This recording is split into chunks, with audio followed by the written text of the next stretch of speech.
right, we have been enjoying the sounds of, there we are, of Bobby Syvarth on the program. Now time to meet the man. Bobby, thank you so much for changing the schedule, coming in. My pleasure. This has been fantastic. Tell people a little bit about yourself. Originally from the East Coast and still out there. No. I live in Los Angeles now. Oh. I signed with a label called Unison Music about a year ago, and we were making the record, and I was traveling back and forth.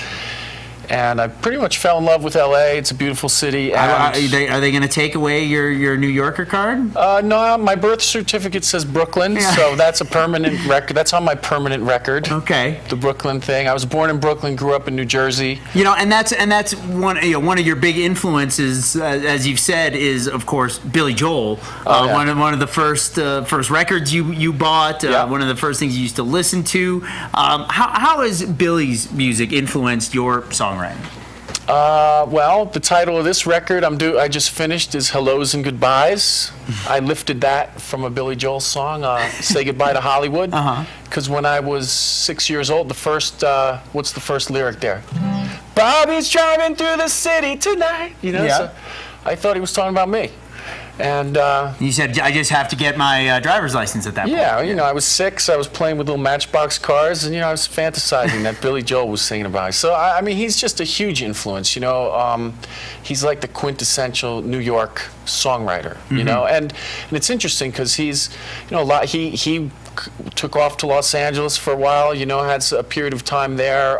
You know, that song, Say Goodbye to Hollywood, after his time writing in LA, back to New York, and then, of course, he wrote New York State of Mind, which was basically, hey, you know, this is where I belong. Are you finding a lot of that as well? That you know, you're still feeling influences from the East while you're now living in the sunshine of the West? You know, I can go back and listen to stuff like Billy Joel stuff that, you know, he was singing about things like Sunset Boulevard and the Canyon, you know, and all these references that were just words when you're a kid. Now you're like, oh wow, you understand, you know. And you read his biography, that guy has struggled and been, you know, taken advantage of, and has had a lot of ups and downs, and you get to understand the music, you know, more. And that's with a lot of songwriters. And I mean, Billy Joel's obviously not the only one, you know.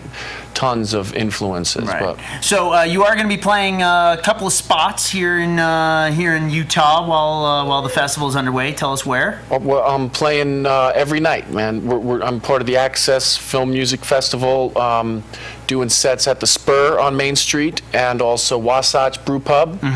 I have one set out in Salt Lake City at Rose Wagner Theater. That's an actual Sundance performance, you know, in that art center. I haven't been there. Yeah, but here Rose Wagner is pretty amazing. So our mutual friend Mike Beck just hooked me up, got me here for this cool thing. And that's how it all happens. If people do want to, you know, follow you, see what's new with Bobby Syvarth, where do they go?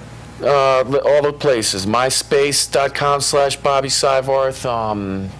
Facebook, I have BobbySyvarth.com. Unison Music. You Fantastic. know, Google it. That very difficult last name, and I'll pop right up. All right, Bobby. What are we going to hear right now? This is a song I wrote for my godfather, who's a retired New York City fireman. It's called Fire in Brooklyn. All right, Bobby Syvarth, everybody.